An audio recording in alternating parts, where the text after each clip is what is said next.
El Alternativo es una producción conjunta de los medios por internet para mantener en su espacio a tan importante comunicador. ¿Sabes una cosa? Estoy hasta la madre de tanta demagogia, de tantas entrevistas y tanta inseguridad. ¿Sabes una cosa? Muy buen día, señor Saldaña. Hoy, viernes 5 de abril. ¿Cómo está? ¿Qué pasa, mi querida Mona Lisa? ¿Cómo te va? ¿Qué hay de bueno? ¿Qué es de tu buena vida? ¿Qué novedades hay por el mundo civilizado de la capital? Ah, bueno, pero no estás en la capital. Estás en el norte, ¿verdad? Sí, ya me regresé. Ya ando por acá en el norte, en Reynosa. Qué bueno. ¿Qué novedades hay por ahí? Buenos días a nuestro querido público.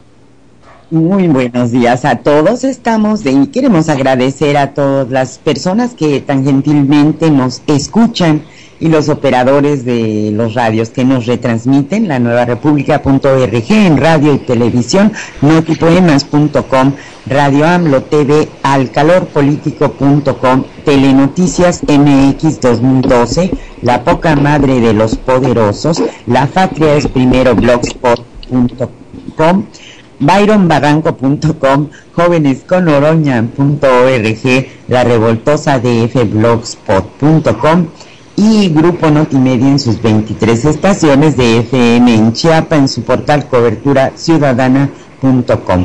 Esto es en México para el mundo y más allá de nuestras fronteras. En Venezuela estamos en la Radio del Sur, en Táchira en el 92.5 FM en Radio Daniel Viglietti. En Uruguay, en Montevideo, en el 105.3 FM del Carmen, en Artigas, en Radio Amanecer, y en Nueva Helvecia, Colonia, en Radio Es FM, en Ecuador, en Radio Super K, el Carrusel, la Prensa y el Telégrafo, en Tegucigalpa, Honduras, en Radio Gualcho, en el 1015 AM, y en España, en Radio Contrafarsa FM, en Palma de Mallorca, en el 87.6 Fiesta FM. Recuerden que estamos en contacto a través de Twitter con el señor Saldaña, @Saldana Jorge, y su servidora Mona Lisa en @Nueva República o en el chat de la radio. Pues señor Saldaña, parece ser que estamos teniendo problema con el máster de la televisión, seguramente se debe al internet, porque me dice Pastor que pues... de todo en radioamlo.tv, donde se está viendo, creo que se vea bien, pero no se ve más. Y no sé cómo se vea en la Nueva República. Adelante. No, fíjese que no se ve, el máster está fluctuando mucho, nada más estamos poniendo una imagen y el audio. Ah, bueno, pues entonces, ya. No es de buena calidad la imagen. A ver si te llega el audio. Aquí parecería ser que en eso del Livestream o Livestream o como se llame, está con cierta normalidad y se está viendo normal. Pero en fin, bueno, ¿de qué platicamos por ahí si eres tan amable? Bueno, pues el día de hoy hemos estado pues con la cuestión del escándalo de corrupción que se está desatando con estos nuevos grupos que están haciendo periodismo de investigación, ¿verdad? En todo están investigando a todos los políticos, su dinero escondidito en otros países, y pues es deplorable ver cómo le piden a la gente que haga esfuerzos por el bien de sus países y por otro lado los descubren con cantidades de dinero increíbles escondidas en paraísos fiscales. Qué bueno que ya está destapándose esto. Y por otro lado, pues yo estoy muy impresionada con el juicio que le están siguiendo a el exdictador de Guatemala, José Efraín Ríos Montt. Están pues juzgándolo por la matanza de 1,700 indígenas Ixil en los años 80. O sea que, ¿se acuerda cuando usted platicaba que un monumento a nuestras víctimas, y alguien decía, no vale la pena? Pues yo creo que no podemos olvidar cosas tan espantosas como estas que ocurrieron en Guatemala, ¿no? Es una cosa impresionante. Guatemala y Guatepeor. Fíjate que por lo que me planteas, nos estamos dando cuenta de que el sistema de gobierno actual en el mundo no funciona, no sirve, hay que rehacerlo, y que hemos cambiado, o que el mundo cambió, mejor dicho, no cambió, sino que el mundo estaba dividido en dos factores: una ideología que provenía de la fuerza que se implantó del trabajador, de la Unión Soviética, y que era, digamos, el comunismo, y todo lo que tiene que ver con el comunismo, incluyendo a la democracia. Entonces el comunismo se manifestó durante muchos años después de la Segunda Guerra Mundial, se consolidó y era la cortina de hierro, es decir, de aquí para allá no pasábamos y ellos de allá para acá no pasaban. Tuvieron así como un vaso comunicante y brotó Cuba, pero era la doctrina comunista. Así es. No estamos haciendo publicidad por nadie, que no lo tomen así, no nos confundan con locutores a sueldo de cualquier estación mercantil. Decimos lo que pensamos, que puede estar un poco dentro de la verdad o un poco dentro de la falsedad o de la equivocación, pero que sea así. Entonces el mundo estaba dividido en dos grandes factores: el neoliberalismo de Norteamérica, decir, América gobernando a su antojo a América Latina, que no pudo, fracasó, porque aún para ser dictador se necesita tener ciertas reglas y normas que, por lo visto, Estados Unidos no guardó para América Latina, y ahorita voy a decir por qué.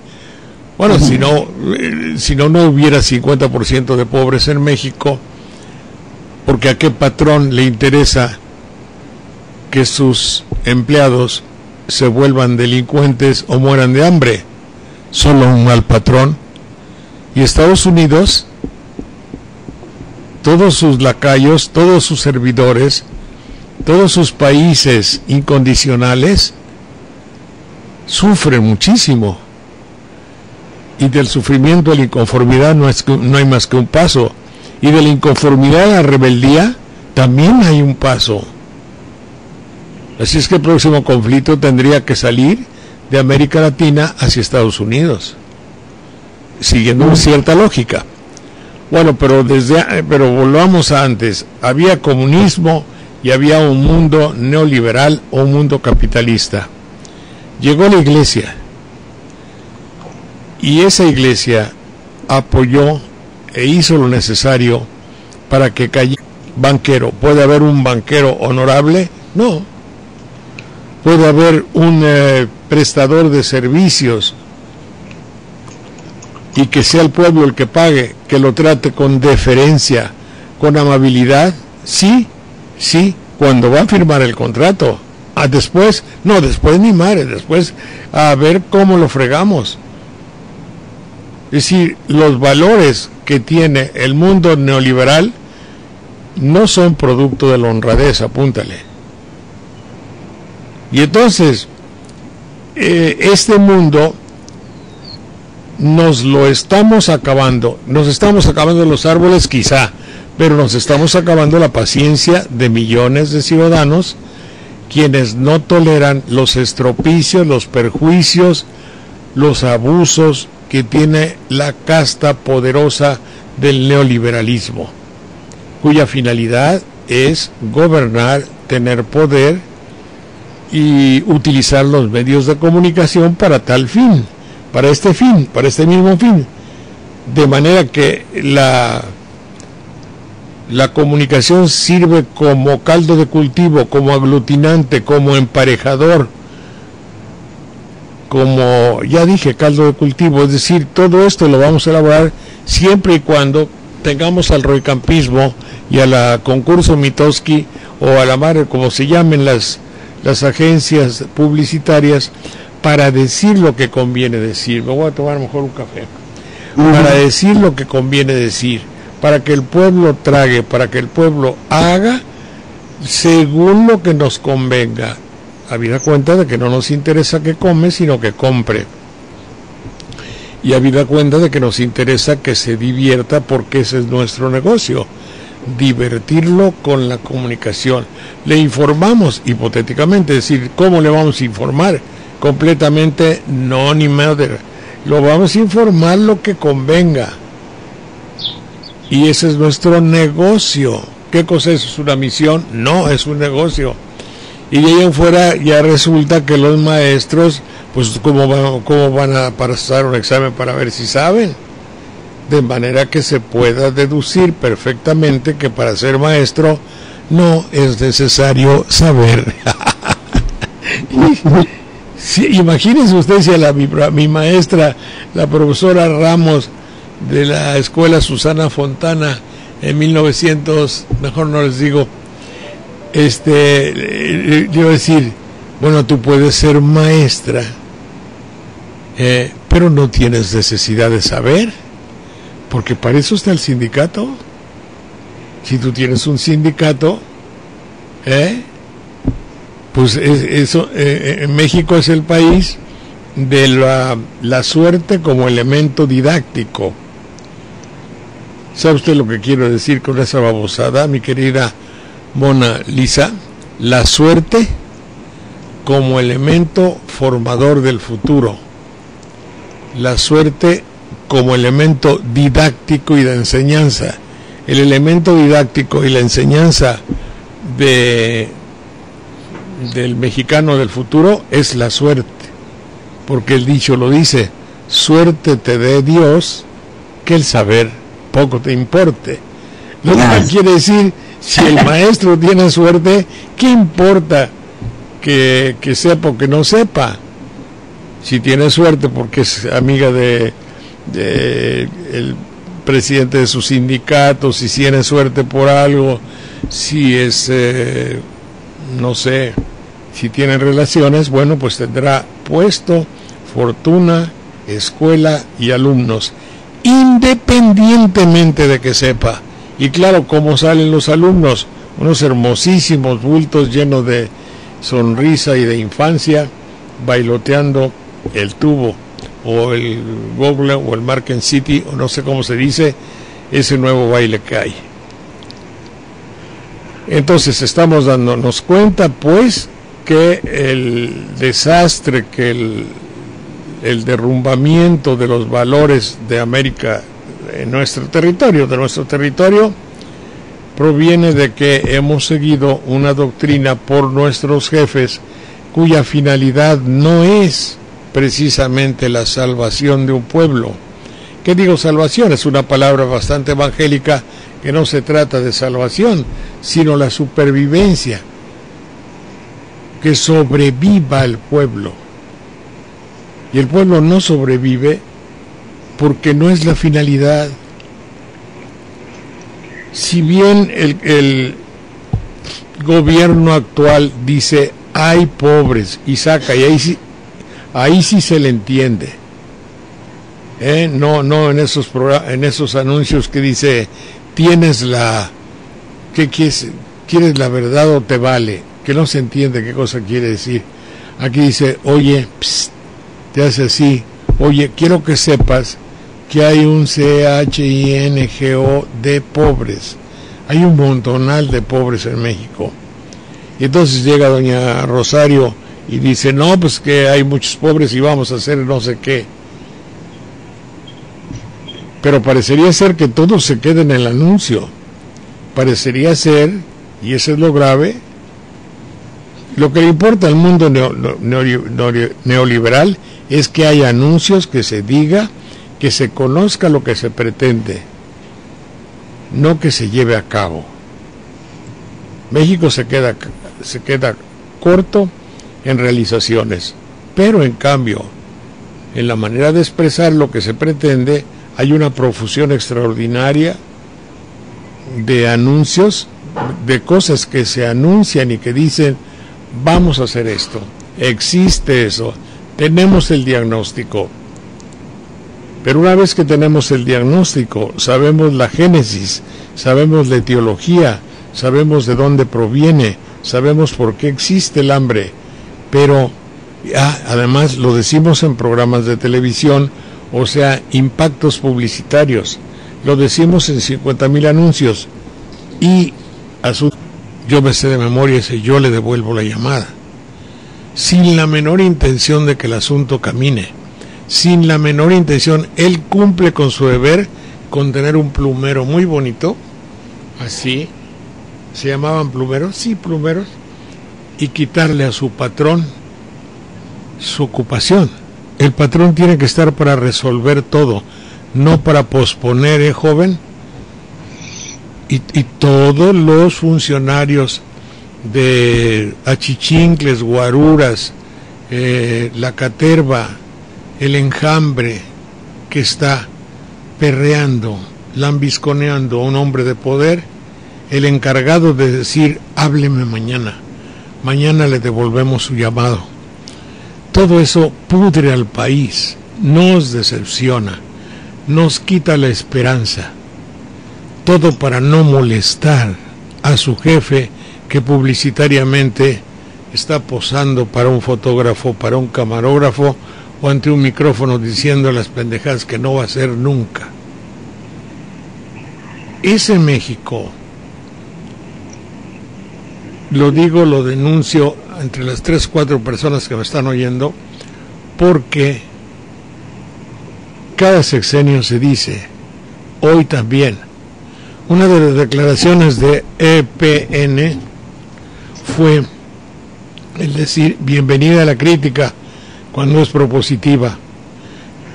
Caracho, la crítica en sí en un país como el nuestro ya resulta propositiva. Y crítica es la evaluación de una situación para que se resuelva, evidentemente. Entonces me estaba diciendo uno de esos cuates diputados, dice, bueno, ¿y cómo le hacemos? Digo, el control de la corrupción es excepcional. En cuanto que haya control, la palabra control es mañosa porque significaría un límite. Mientras el político no aprenda a que su ambición debe tener un límite, México será un país jodido, para utilizar un término azcarraguense de la palabra. Muy triste. Dime. Sí, muy triste. Estaba leyendo, mire, un abogado mixteco que se apellida López Bárcenas, acaba de publicar un libro que se llama El mineral o la vida, sobre la legislación minera en México, muy interesante porque ahí hace un análisis de cómo se ha concesionado casi sin costo todo el territorio minero. Él comenta que desde la época de Carlos Salinas de Gortari, él desincorporó las concesiones que tenía el Estado y las entregó a grupos mineros mexicanos, a Grupo México, a Peñoles, a Grupo Frisco, para asegurarse de que controlaran gran parte de la minería, aún antes de que se hiciera la reforma al artículo 27 de la Constitución y se promulgara la nueva ley minera, que pues permite la inversión al 100%. Lo triste es que pagan por hectárea de superficie concesionada entre 5 y 111 pesos semestralmente por hectárea, fíjese, 5 y 111 pesos, pues es gratis, ¿no? Sin importar el tipo de mineral ni la cantidad que obtengan. Y dice el abogado historiador, México es el único país en América Latina en que los empresarios no pagan impuestos por la obtención y exportación del mineral. Colombia, aun con una ley minera muy parecida, cobra el 30% del valor del mineral extraído. ¿Cómo nos podemos explicar esto en un país con más de la mitad de su población de pobres? Aparte del daño ecológico, de la afectación en el agua, porque pues siempre tendrán prioridad, el daño agrícola, ambiental, y pues es lo que usted dice, las relaciones, porque no nada más es cómprame, sino déjame expoliar tus recursos libremente y yo vendo donde yo quiera, al fin que tú ni sabes lo que tienes. Si la ley minera lo da así, yo me pregunto qué pasa entonces con el petróleo, que ese cambio que viene en septiembre, ¿no? es de veras de preocupar, pero pues por más que sean buenas intenciones y se sepa, no pasa nada. No pasa nada, no pasa nada. Se trata de que no pase nada. Es decir, bueno, lo que te decía yo es el hecho de que el planteamiento que se hace respecto al panorama de un México que quiere evolucionar, y a propósito del diputado que me decía cómo está eso de que propones en el programa, nosotros podemos proponer muchas cosas, total nadie va a decir que las proponemos, ¿te acuerdas? Es el control a la corrupción. Nuestro país tiene en esencia elementos de corrupción heredados. Yo no sé exactamente cuál era el concepto ético de los indígenas, como mi mamá y mi papá. No, mi papá no era indígena, pero mi mamá sí, mi abuela y mis abuelos. Yo no sé hasta qué concepto tenían de la honorabilidad. Yo me acuerdo de ellos y eran personas muy honorables, lo digo en serio. No heredé todas sus virtudes, pero me parecería ser que el indígena era honorable. No puedo decir lo mismo de la parte que nos llegó de Europa, en todo caso nuestra región, que eran los españoles. Y los españoles evidentemente dieron muestras de falta de honorabilidad y de una mala leche inconmensurable, y desde luego de un fanatismo y un gandallismo terrible cuando instituyeron por ejemplo, la iglesia que se constituyó en la Inquisición. No hay que ver el monumento más revelador español que tenemos en México es la carta de condena a Miguel Hidalgo. Sí. Nunca se ha visto, y ojalá y los jóvenes en la escuela leyesen ese documento para que tuvieran una capacidad de indignación, que obviamente no tienen. Digo no tienen porque no la han aprendido, de indignarse con las cosas de México. Y cuando ustedes ven una carta nacida de la cultura española que tiene cosas verdaderamente deslumbrantes en otro ámbito, la afirmación de una cosa no es la negación de otra. Así como España fue grande literariamente hablando, por decir algo, fue ruin y sátrapa en el tratamiento de los mexicanos. Bueno, de ahí nos debe venir algo verdaderamente vengativo, extraño, psicológicamente deformador. Si España creó una nacionalidad, una patria y una mezcla que dio lugar a una, no me gusta usar la palabra raza, pero en fin, que creó una manera de ser y nacionalidad, por una parte, por otra, nos lesionó muchísimo. Una de estas muestras es esa carta que yo digo. El hecho que parece mentira, decir, ya sembraron estos indígenas, ya sembraron olivas, ¿cómo se llaman? Aceitunas. Sí, Olivos. Iba a haber aceite. Pero ¿no habéis pensado que entonces no van a comprar el aceite Ibarra de España, hombre? Pues vamos a mandar una ley y que se talen, corten o destruyan y quemen como leña todas las matas de olivo que hay en México. Eso se necesita tener muy poca madre, en el buen sentido de la palabra, literariamente hablando. Ferejido hizo la historia de la hijueputez humana como un estudio psicoanalítico de las características de ese epíteto, de esa frase que califica a un hecho. Es decir, si tú te vas a beneficiar en el futuro, cuando esos olivos crezcan y todo, yo por joderte los voy a mandar cortar. Bueno, toda esa fue enseñanza, todo eso se aprende. Por eso no hay que culparnos del todo. Toda la mala leche, la ruindad, la deshonestidad y corrupción que existe en nosotros. Dirán que es una manera muy pesimista de verlo.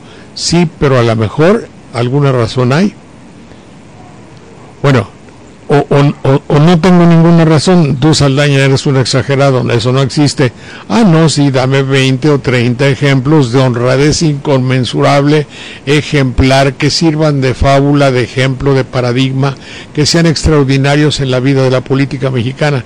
Dime qué político podemos exaltarlo a la altura, exaltarlo de manera que sea un ejemplar extraordinario de los que hay. A ver, toma uno del gobernador de... a ver los que haya habido en Tamaulipas. No, espérate, no. Allá en Coahuila tampoco. No, aquí no. Es que no hay. Entonces sí somos un país lesionado que sufre de una manera angustiosa por la falta de valores, y que eso redunda en perjuicio de ese 50%, que, como dato curioso, entre más jodido es el pueblo, más sube la bolsa de valores, es otro boleto, y más tranquilo y jocundo se muestra el señor Carsten, ¿cómo se llama? Carsten, ¿verdad? Sí, Agustín Carsten, para decir, ahí la llevamos, vamos bien, el peso se fortalece, lo que no se fortalece es el mexicano.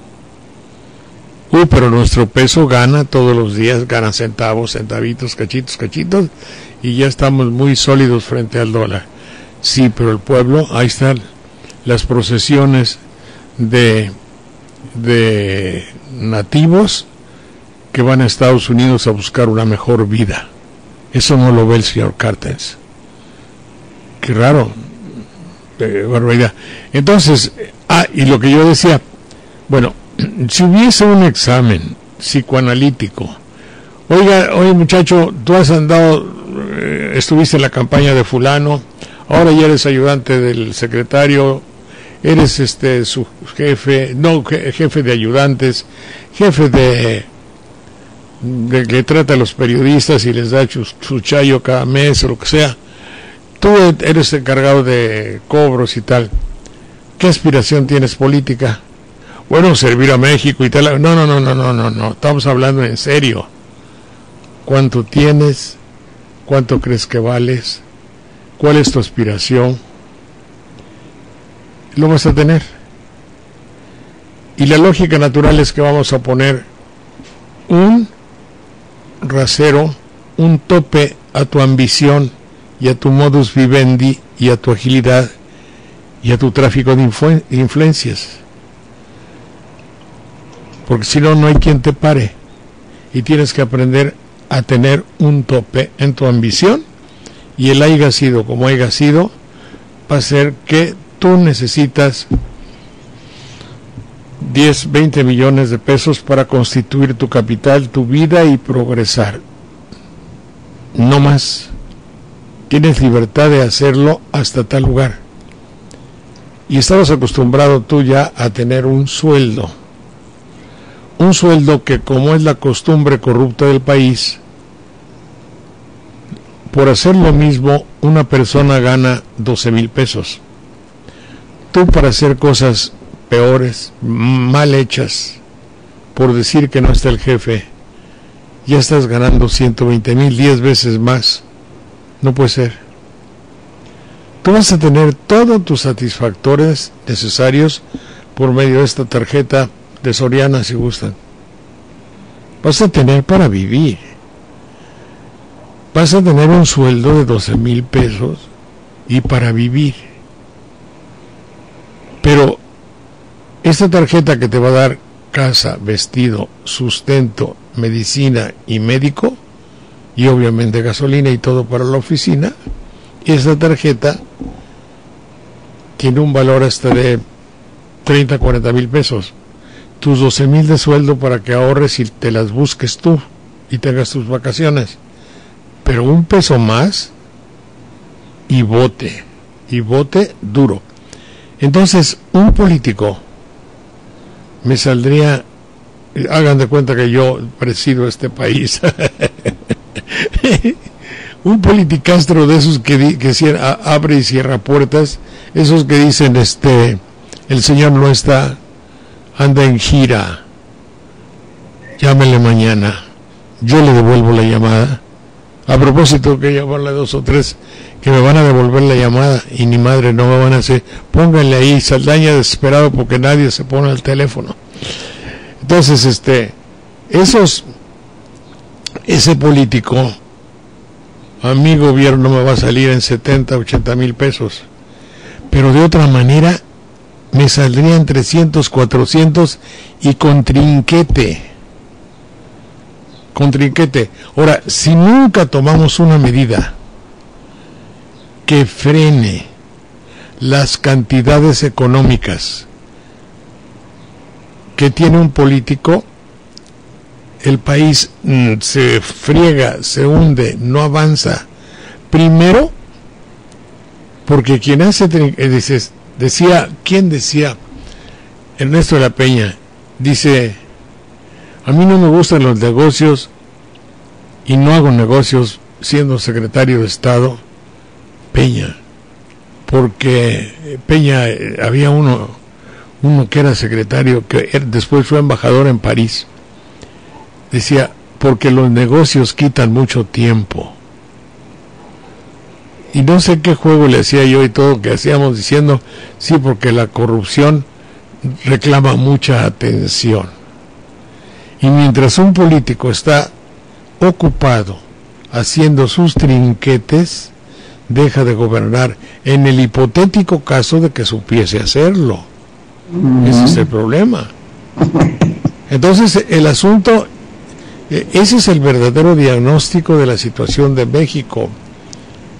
La limpieza general y natural de la clase gubernamental, de la clase en el poder, la etiología de cada uno de ellos, de dónde proviene y por qué, cuáles son los elementos que constituyen al político. Y después de eso, el fijarle sus metas dentro de la misión que tendría que hacer. Tendría que tomarlo, en consecuencia, como una misión, apostolado, cometido, no empresa, no reto, no ocupación, no área de ejercicio del poder. Tendría que decir, tengo como misión salvar y hacer algo bien, pero no hacerlo sino por la satisfacción. Puede ser que fracase, pero la satisfacción interior de haber hecho lo debido, conforme a los valores, conforme a la moral y a la ética, eso un buen político se lo lleva en su corazón.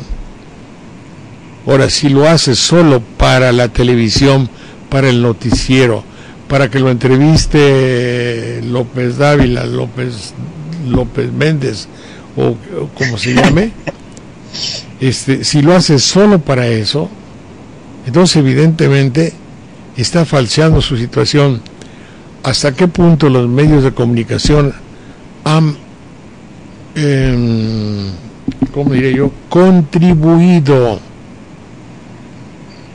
a la relajación de los principios del funcionario? En muchísimo.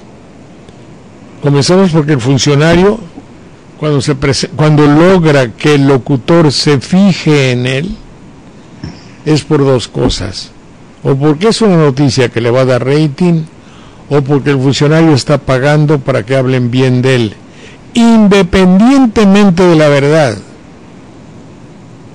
Entonces, eso no puede ser. Ahí ya se está falseando todo, y el último que cierra la puerta. Si hacemos eso, todos somos corruptos. Es como cuando llegaba el policía a un carro, jóvenes están fumando marihuana.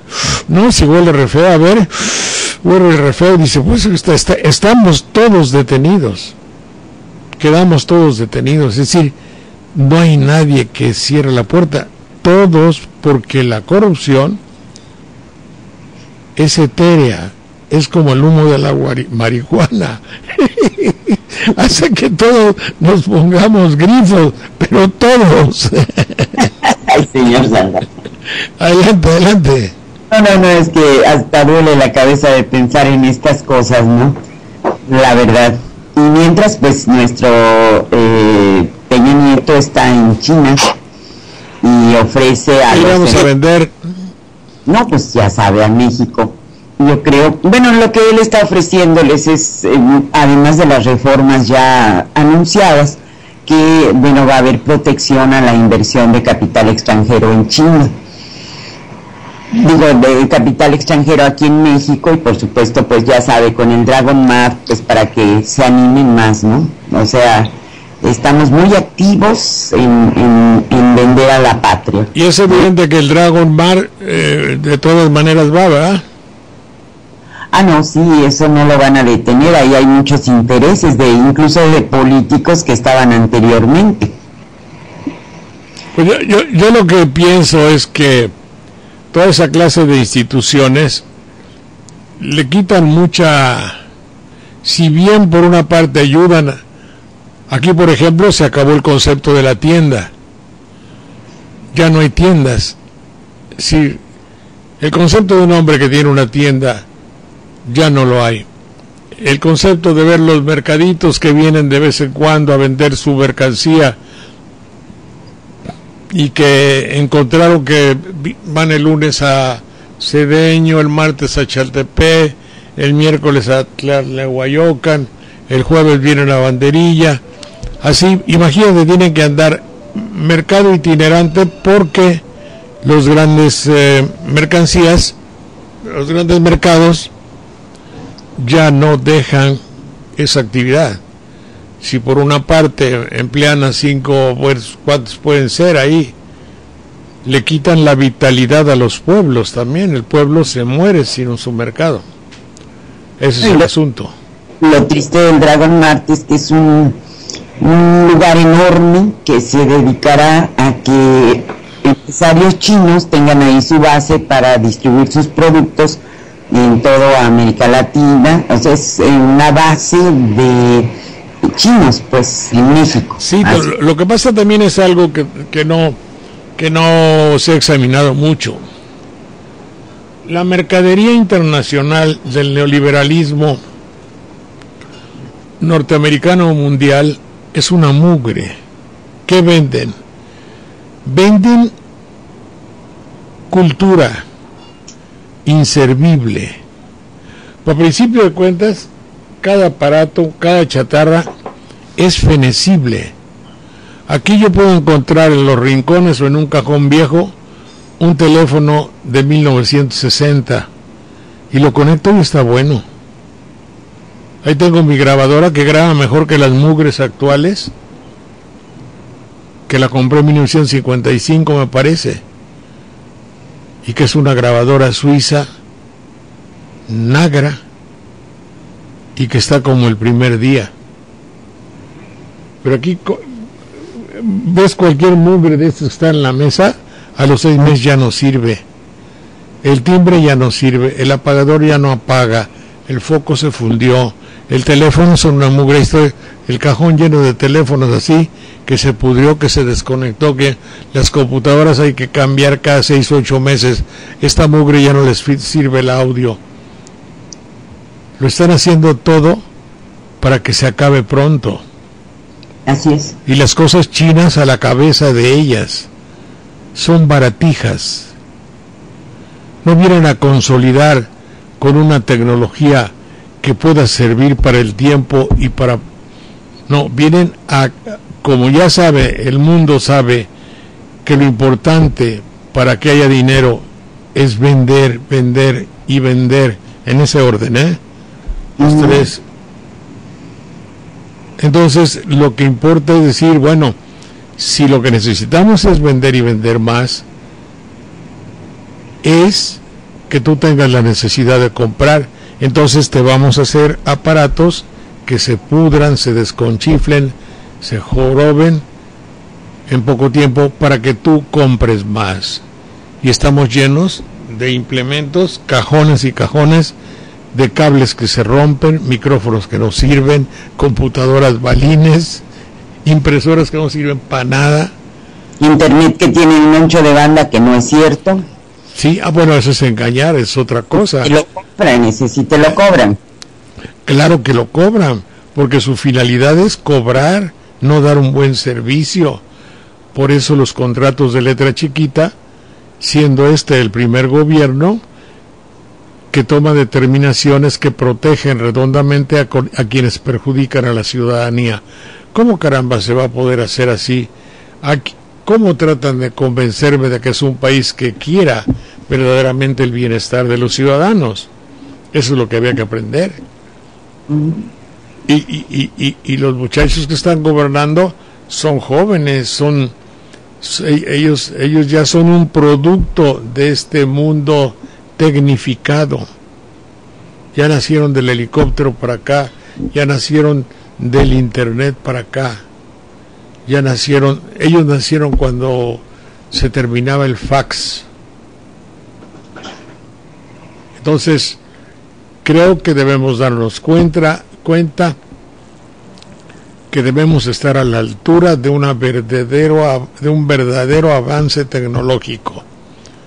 Avanzamos tecnológicamente según y conforme, quizá, pero avanzamos, ese avance tecnológico siempre va adecuado a la ganancia económica, y esa ganancia económica muchas veces se sacrifica y centra a las áreas de la corrupción para decir: yo voy a hacer un teléfono, pero como le voy a poner un chip de muy mala calidad, su promedio de vida va a ser de 5 o 6 meses, lo cual significa que a los 6 meses ese individuo nuevamente es comprador de un aparato que normalmente debía de durar 10 años. Es decir, nos están utilizando como campo no de experimentación, de explotación. Estamos siendo explotados. Adelante. Juan Díaz el Mojado le comenta: el maíz transgénico crea dependencia a transnacionales como Monsanto, porque es ilegal sembrar la semilla producida. También Verónica Ana Sofía le comenta que en 1930 en Cuba, Eduardo Chivas promovió una acción política eficaz contra la inmoralidad. El dicho era: vergüenza contra dinero. Dice que se oye bajo mi audio aquí, ¿verdad? En radio. Pues quién sabe.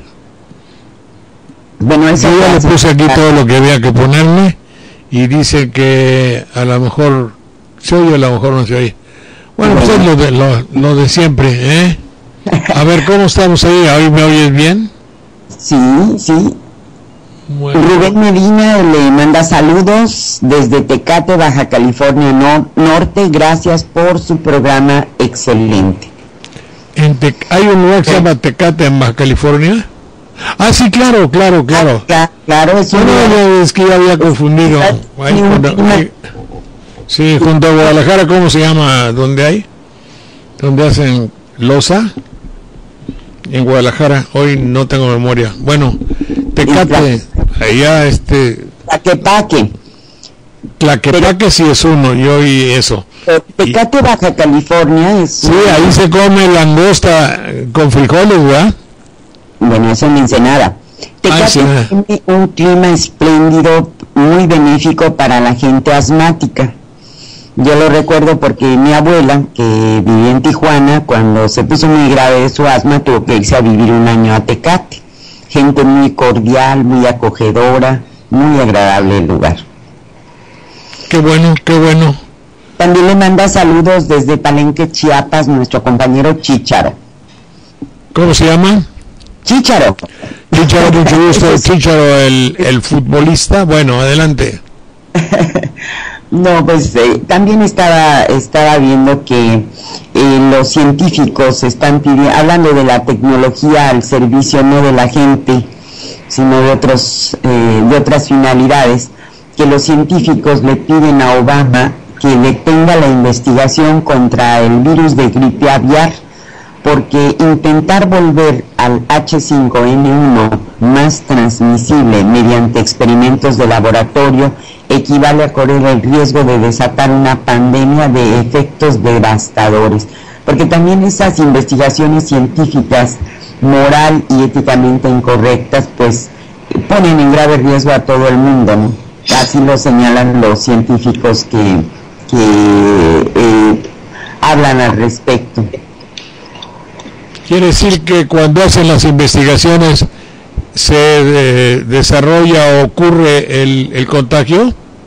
Bueno, es que están investigando el hacer más transmisible mediante experimentos de laboratorio el virus de la gripe aviar, el H5N1.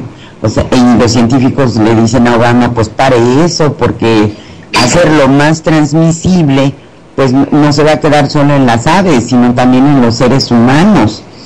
Y dicen ellos, el ex jefe científico del Reino Unido y premio Nobel, pues están hablando de que no hagan más letal ese virus, y están haciendo investigación en Estados Unidos para hacerlo más letal. Y también 2 equipos científicos encabezados por Ron Fouchier del Centro Médico Erasmo en Rotterdam y Yoshiro Kawaoka de la Universidad de Wisconsin, ellos anunciaron que lograron en 2011 mutar el virus de modo que pudiera en teoría ser transmitido entre personas por vía aérea. Yo no sé qué caso tienen estas investigaciones, ¿no? Ya logramos que ahora sí lo podamos soltar al aire y te puedas contagiar, pero por amor de Dios, ¿no? Qué barbaridad. Tienen en la cabeza o en el corazón. Pues no. Entonces, está causando pues mucha molestia, mucha gente está protestando, pero pues es un mundo que no tiene moral, ¿verdad? Que es éticamente incorrecto. Yo ya no lo comprendo más que como usted lo describe, ¿no? Se ha perdido los valores. Sí. Porque antes la ciencia pues la veíamos como una mejora. Yo me acuerdo cuando era joven y ella, porque alguna vez lo fui, recuerdo que yo sentía que con todos los avances científicos íbamos a tener un futuro mucho mejor, pero se nos olvida que esta parte de cómo hago negocio y cómo domino mediante el poder, pues no tiene límites. Bueno. No tiene límites. Muy bien, ¿qué otra cosa habrá por ahí de interesante? Bueno, pues la cuestión de las marchas de los maestros han sido masivas en Oaxaca, en Guerrero y en Chiapas, y por fin la Secretaría de Gobernación establece una mesa de negociación para la semana que entra. Dice, habrá cambios en educación, pero sin tocar la reforma. La verdad es una cosa muy preocupante, porque estas formas de evaluación las usaron en el sindicato y en la Secretaría de Educación para controlar